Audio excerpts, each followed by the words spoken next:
여러분 반갑습니다. 제가 아마 5개월 만에 온 것 같아요. 이렇게 여러분 또 뵙게 돼서 감사하고 또 반갑습니다. 오늘 제목이 무엇이죠? 어떻게 보고도 못 읽습니까? 제목이 뭐요? 얼마나 좋습니까? 복받고 행복하게 신앙생활하자. 아마 이 내용은, 이 제목은 아마 우리 예수 믿는 사람이면 누구나 다 바라보는 희망일 것이고 소망일 것입니다. 아마 예수 믿는 사람이 이런 생각 없이 누가 예수 믿겠어요? 안 그래요? 제가 지난 16일 날 오후에 식당에서 우리 담임 목사를 만났는데, 담임 목사가 예배 인도를 부탁하시더라고요. 그래서 아마 예배당 중축도 하시고 또 리모델링도 하셔서 아마 나한테 자랑하고 싶어 그런가 보다, 그렇게 생각을 하고 K 대답을 했습니다. 그렇게 하자고. 그 대답을 하고 자리에 앉았는데 무슨 말씀을 할까 하고 생각하기 전에 이 제목이 떠올라요. 예배당 새로 중축하고 리모델링 새로 잘하고, 그래서 이제는 우리 성도님들이 정말로 복받고 즐겁게 신앙생활 해야 되지 않겠는가. 그래서 이 제목이 떠올라서 이 제목을 가지고 마음의 정리를 하는데, 또 한편에서는 그래요. 우리 교인들이 신앙생활 잘하고 있는데 괜히 또 쓸데없는 소리 해가지고 교인들에게 은혜를 손상시키면 어떨까, 그런 또 두려움도 있어서 마음속에 고민하고 있는데, 또 옆에서 자꾸 그래서 합니다. 여보 제발 강단에 올라가면 쓸데없는 소리 하지 말라고.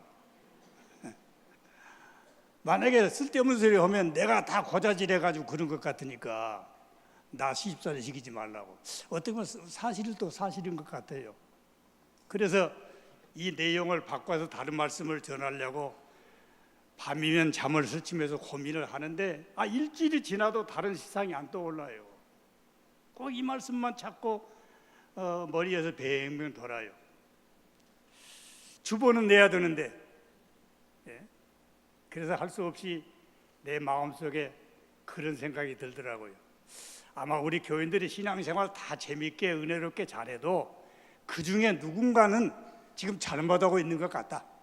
그래서 오늘 이 말씀을 전해야 되겠구나, 그런 마음이 되어서 할 수 없이 그냥 이런 제목으로 오늘 설교를 하게 되었습니다. 그러니까 혹시 성도님들이 들으시다가 귀에 거슬려도 거부반응 보이지 마시고, 나는 잘한데 누군가가 지금 잘못하고 있기 때문에 하나님이 이 말씀을 하신가 보다, 그렇게 생각하시고 좋은 쪽으로 생각하셔서 은혜 받으시기를 바랍니다. 전혀 사심이 없어요. 나도 이제 하나님 앞에 갈 날이 가까우니까 청산 잘해야 되잖아요. 그래서 오늘 제목이 복받고 행복하게 신앙생활 하십시오. 그 비결이 무엇일까? 그 방법이 무엇인가? 이런 걸 오늘 생각하면서 은혜를 받고자 합니다. 사실 우리 예수 믿는 사람들이 복 받으려고 그러고 행복하게 살려고 하는 기대는 결코 부질없는 것이 아닙니다. 왜 그러냐 그러면 성경에 기록이 되어 있고 우리 주님의 약속이에요.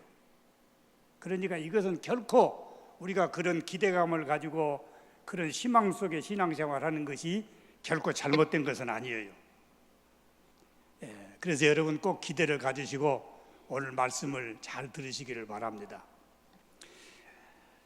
우리 예수님께서 고린도후서 8장 9절에 보면 이렇게 말씀하세요.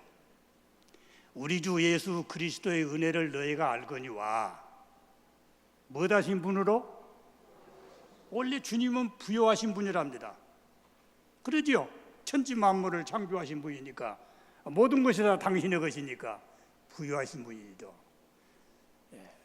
부요하신 분으로서 너희를 위하여 가난하게 되심은 그 가난함으로 인하여 가난함으로 말미암아 너희를 못하게 하려 하심이라 부요하게 하려 하심이라. 성경이 이렇게 말씀을 하시고 우리 예수님이 또 약속을 하시잖아요. 그러니 우리가 복 받으려고 하는 생각이 결코 잘못된 것은 아니죠. 또 야고보서 2장의 5절에 보면 이렇게 또 말씀하세요. 하나님이 세상에 대하여는 누구를 택하사? 내 사랑하는 형제들아 들을지어다. 하나님이 세상에 누구를? 가난한 자를 택하사 믿음에 부유하게 하시고, 또 자기를 사랑하는 자들에게 약속하신 나라를, 하나님의 나라죠, 약속하신 나라를 무엇으로 받게 했다? 상속으로, 유업으로 받게 하셨느니라. 아니 이래 봐도 우리가 하나님의 사랑을 받으면서 하늘나라로 상속할 사람들인데 어째 우리가 행복하지 않겠습니까? 어떻게 우리가 즐겁게 신앙생활을 하지 않을 수가 있느냐고 말이에요. 그러니까 우리가 복받고 즐겁게 교회 생활, 신앙생활 하는 것은 당연한 것이다 그 말이에요. 그런데 놀랍게도 제가 지금 은퇴하고 나서는 평신도 아니에요. 평신도로서 이렇게 뒷자리에 앉아서 신앙생활을 하는데 가만히 교인들의 뒷모습을 보면은 요새 교인들이 그렇게 은혜롭게 신앙생활을 못하는 것 같아요. 대충적으로 교회에 대해서 부정적인 생각이 많고 또 목회자들에 대해서 아주 부정적인 생각이 많아요. 그래서 교인들이 교회를 불평하고 또 험담하고 또 목회자들을 비난하고 팽회하고 수군거리고 뭐 심지어는 일반 교인들의 입에서 목사님을 노자에다가 미움을 붙여가지고 아주 그렇게 듣기에 거부한 말을 해요. 막 비난하고 수군덕거리고 그런 걸 들으면서 야 정말로 교인들이 은혜 생활을 못하는구나. 그렇다면 우리 한국교회 장래가 심히 걱정스럽고 한국교회가 문제다. 유럽교회는 수백 년이 지난 후에 쇠퇴기를 맞이했는데 우리 한국교회는 불과 1세기 조금 지났어요 지금.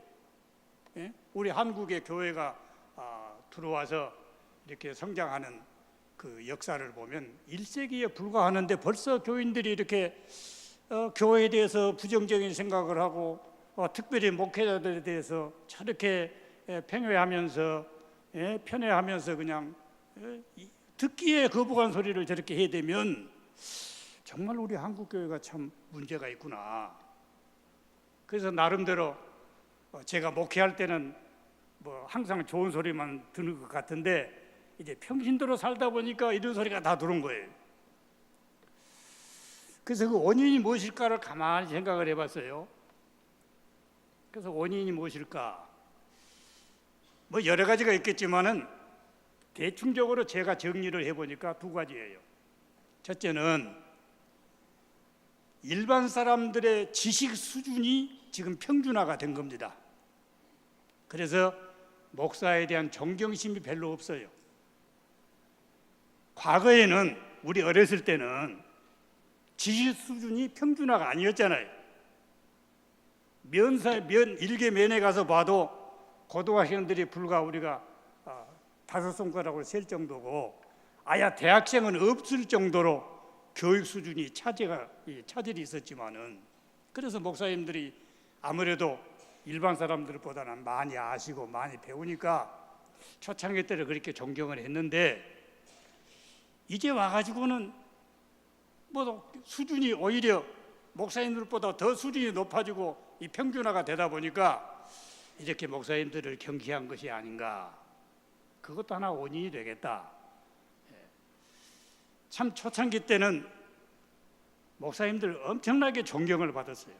비록 가난하게 살았지만은 비록 요즘처럼 그렇게 헬스마지는 못했지만은 그래도 존경을 받고 대접을 받고 사랑을 받았어요. 어떤 면에서는 목사님들이 많지를 않으니까 목사님들 순회를 오시면 그 마을 자체가 잔치를 했다고요. 제가 목포에 있을 때 신앙군의 면장을 했던 분이 그런 이야기를 하시더라고요. 제가 목사라 그러니까 아이고 목사님들이 그렇게 높아요? 우리 면에는 우리 마을에는 아니 목사님들이 배 타고 육지에서 들어오시면 난리가 납니다. 온 마을이 잔치를 하고 막 돼지를 잡고 이런 난리가 없습니다. 목사님들이 그렇게 높습니까? 뭐 그런 이야기를 하시더라고요. 그러니까 초창기 때는 그랬다고요. 근데 요즘에는 사실 그렇지 않죠. 뭐죠? 일반 사람이나 니나 내나 뭐 이런 식으로 생각을 하시고 경시한 사상이 아주 높아지고 있어요. 그게 바로 지식 평준화가 아니겠는가 그런 생각을 해보고, 두 번째로는 왜 교인들이 목사님들을 그렇게 가볍게 보시고 존경심이 없을까? 그 원인 중에 두 번째 원인이 목사님들의 사생활이 너무 노출된 것이 아닌가. 사생활이 너무 노출되다 보니까 뭐 네 생활이나 내 생활이나 뭐 니나 내나 뭐 별다른 거 없잖아요. 그러다 보니까 이렇게 존경심이 없고 섬기는 마음도 부족하고, 그러니까 뭐 목사님들 설교를 통해서 은혜도 못 받고 은혜도 안 되고 니나 내나 뭐 그 갈망 그 갈망인데 이런 식으로 대하니까 목사님 말씀을 들어도 별로 은혜가 안 되고 은혜를 못 받으니까 복된 생활도 못하고 행복하게 신앙생활 못한 것이 아닌가. 제 나름대로 그렇게 결론을 내렸어요. 그것이 사실이라면 문제는 간단해요. 그것이 사실이라 그것 때문에 내가 은혜를 못 받고 은혜 생활을 못하고 복된 생활을 못한다면 문제는 간단합니다. 어쨌든지 여러분들은 목사님 설교를 통해서 은혜를 받고 신앙생활을 합니다. 오늘 우리 장로님 기도하신 바와 같이 믿음은 들음에서 나고 들음은 그리스도의 말씀으로 말미암느니라. 어차피 목사를 통해서 듣지 않아요. 어차피 우리가 신앙생활 안 하려면 모르지만은 신앙생활을 하는 이상은 목사님 설교를 들어야 되지 않아요. 더군다나 이런 말도 있죠. 하늘은 입이 없어서 입 있는 사람을 통해서 말씀을 하신다고. 어쨌든지 우리가 신앙생활을 안 하려면 모르지만 신앙생활을 하는 마당에는 좋든지 굳든지 목사님 설교를 통해서 우리가 은혜를 받고 신앙생활을 한다고 말입니다.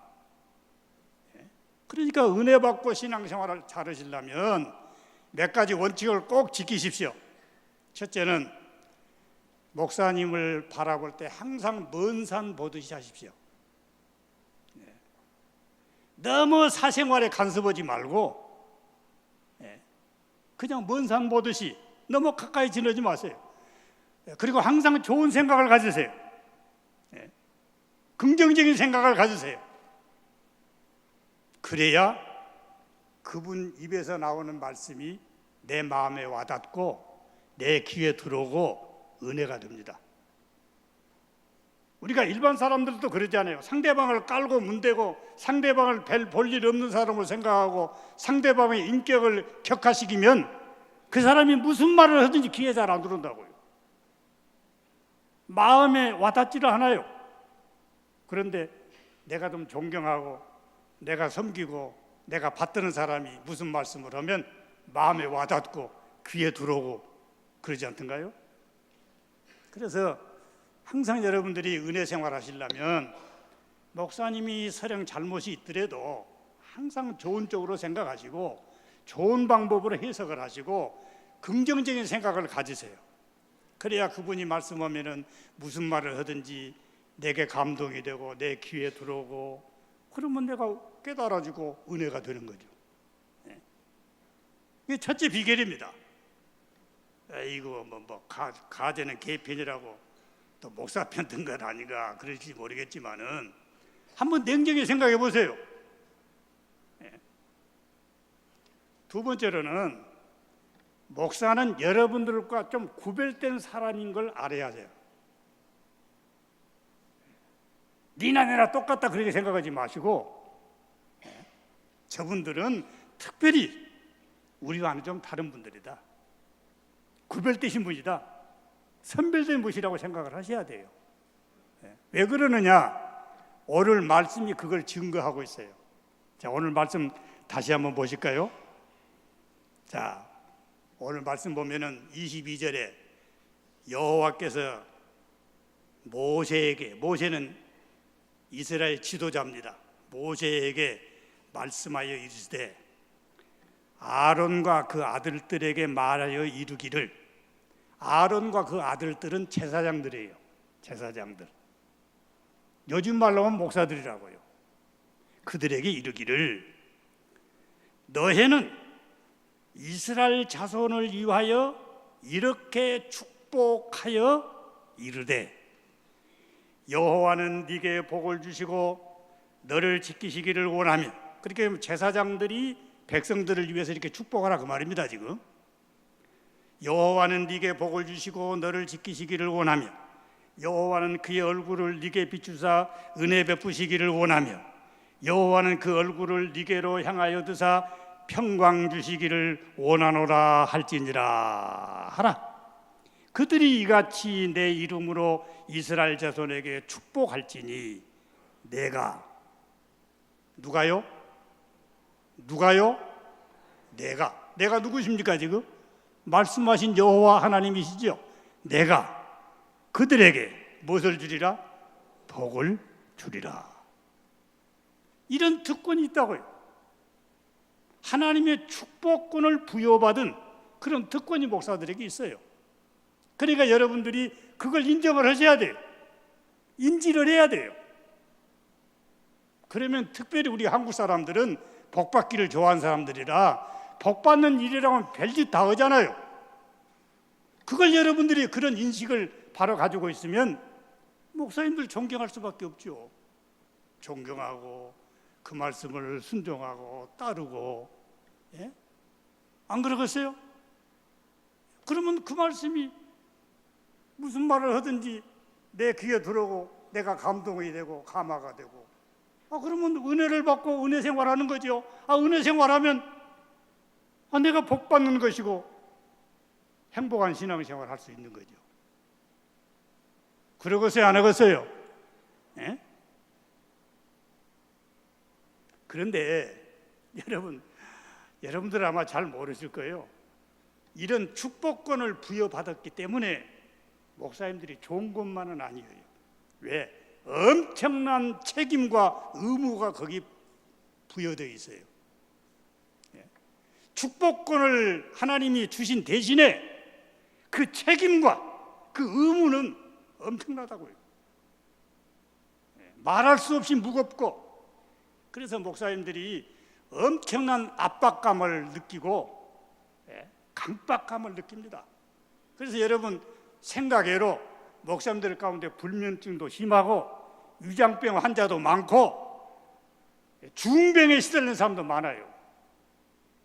여러분들이 생각할 때는 목사님들 세상에 대접받고 사랑받고 존경받고 다 먹여주고 입혀주고 얼마나 좋은가. 일반 사람들은 60대면 은퇴하지만 목사들은 70까지 해먹고 얼마나 좋을까. 늙을 필요가 뭐 있겠는가. 여러분들은 말은 쉽죠.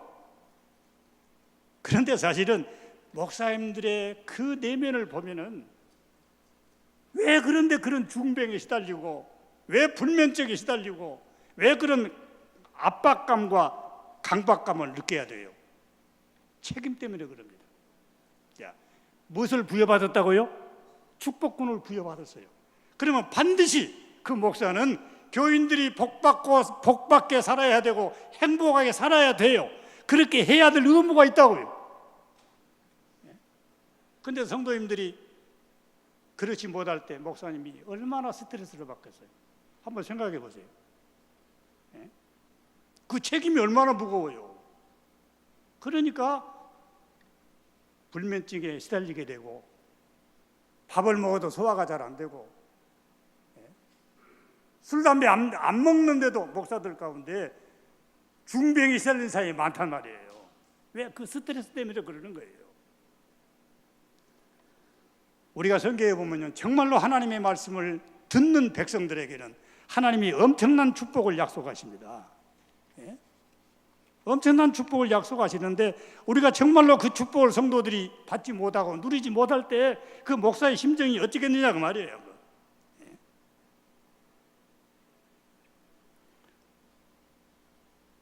우리가 더구나 성경에는 그럽니다. 많이 맡은 자에게는 많이 달라 할 것이요 적게 맡은 자에게는 적게 달라 하리라. 알고도 주인의 뜻대로 행하지 아니하는 자는 매를 더 많이 맞을 것이요. 얼마나 무서운 말입니까? 감히 하나님의 축복권을 부여받았기 때문에 그 책임이 그만큼 무겁단 말이에요.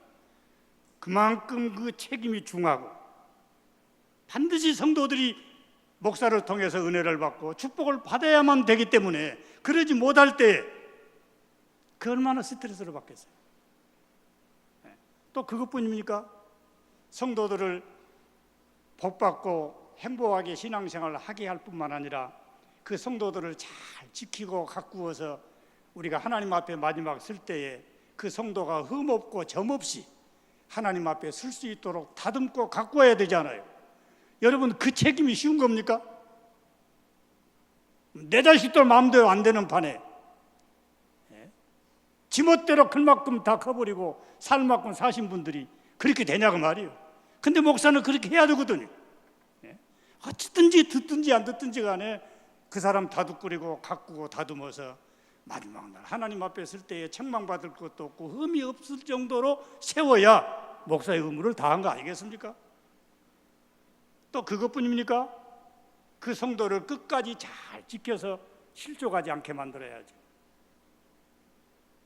마태복음에 보면은 실족해 하는 사람에게는 큰 화가 있다 그럽니다. 큰 화가 있다고. 우리 예수님께서 분명히 말씀하시죠. 예?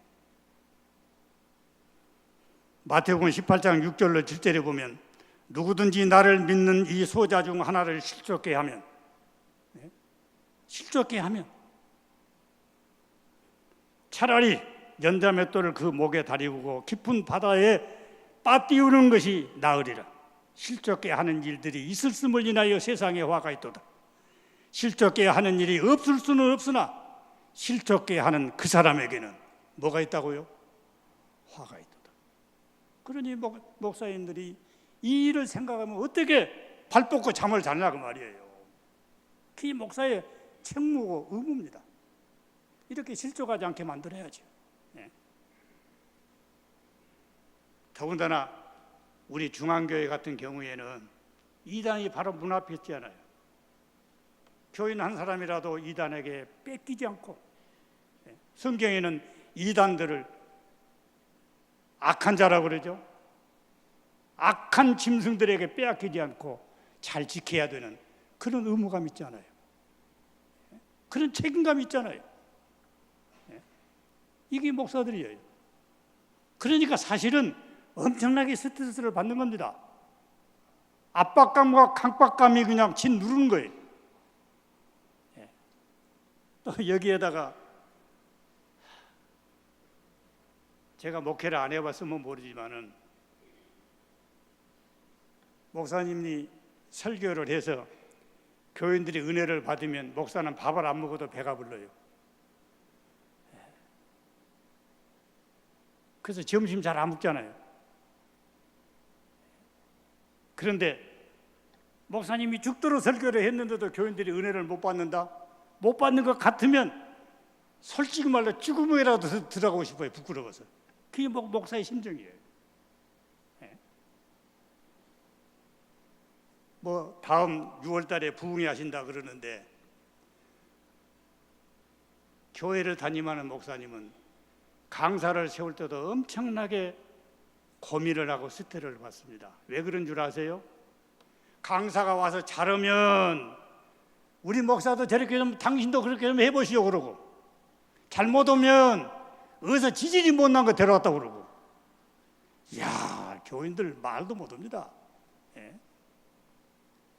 헌신 예배 때 예부에서 강사를 모셔오면 그 강사가 잘해주면 좋겠는데 잘해주면 교인들이 뭐라고 하는 줄 알아요? 아이고 우리 목사도 좀 저렇게 해보지. 그 정도 끝나는 거 아니에요. 잘못하면 어디서 지지지 못난 거 데려와가지고 저런다고. 실제 교인들이 그래요. 지금 세상 떠나셔서 천국 가고 안 계십니다마는 이영천 목사님이시라고, 그분이 참 사람은 좋으신 분이에요. 근데 말을 조금 더듬으세요. 아주 공부도 많이 하시고 집안도 좋으신 분이고, 근데 설교를 조금 더듬게 하세요. 마치 강주에서 종회를 모이니까 임태권 목사라고 똑똑한 말 잘하는 목사님이 같은 동창이니까 수요일 밤에 강단에 세웠습니다. 서울서 오셔가지고 얼마나 멋있게 설교를 했겠어요. 설교 딱 끝나고 나니까 주동전의 집사님이, 목사님도 저렇게 좀 해보십시오. 얼마나 스트레스 받을까 생각해 보세요. 그게 목사의 사명이고 목사의 책임이고 목사의 할 일입니다. 그래서 강단에 세워놔두고도 아마 우리 고 목사도 지금 마음이 조마조마할 거예요. 그 제 양반이 뭔 소리 하려고 저런 거 모르겠다고. 사실 마음이 조마조마해요. 왜? 잘못되게 가르치면 교인들이 머리가 센스가 빨라가지고 목사가 뭐 정보를 주어서 저 소리 한 거 아닌가 또 이렇게 넘어가고, 이게 보통이 아니라 웃을 일이 아닙니다, 정말로. 이런 책임이 있는가 동시에 또 자기가 책임을 맡아야 되잖아요. 왜? 자기도 하나님 앞에 계산해야 되거든요. 잘했느냐 못했느냐 계산해야 되거든요. 조금 전에도 말씀드렸지만은 많이 맡은 자에게는 뭐 된다고요? 많이 달라 할 것이요. 많이 맡았잖아요. 남들에게 축복금 부여받았잖아요. 그 책임이 얼마나 커요. 그래서 야고보 사도는 그런 말을 해요. 형제들아, 많이 성생되지 마라. 성생된 자가 더 큰 심판을 받을 줄 알고 많이 성생되지 말라 그래요. 왜? 책임이 그만큼 무겁기 때문에 그럽니다. 또 그런데다가 자기 수양을 해야지요. 왜? 교인들에게 본이 돼야 되니까, 교인들에게 거울이 돼야 되니까, 교인들에게 인상을 새겨줘야 되니까, 신앙생활은 저렇게 하는구나 하는 모습을 목사의 삶을 통해서 보여줘야 되잖아요. 그러니 얼마나 힘들어요.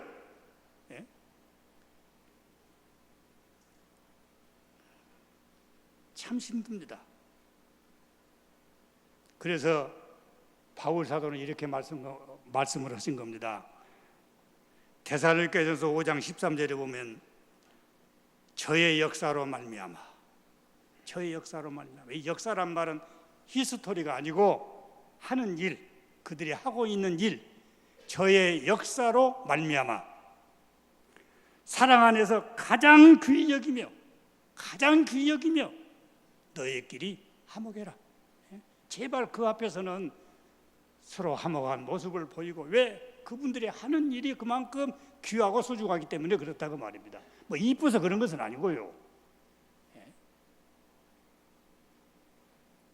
히브리서 13장 17절에는 이렇게 말합니다. 화면 한번 보세요. 너희를 묻어는 자를, 누가 여러분들을 인도하시죠? 너희를 인도하는 자들에게 뭐다고 뭐되라? 순종하고 복종해라. 왜? 그들은, 너희를 인도하는 그 사람은 너의 영혼을 위하여 경성하기를 자신들이 청산할 일인 줄 알고, 자신들이 해야 할 일인 줄 알고, 그렇게 알고 하고 있다. 그러므로 계속해 보세요. 이 일을 어떻게 하라고요? 즐거움으로 하게 하고, 그가 맡은 책임과 의무를 즐거움으로, 기쁘게, 아주 해피하게 그 일을 잘할 수 있도록 순종하고 복종해라. 무엇으로 하지 말게 해라? 근심으로는 하게 하지 마라.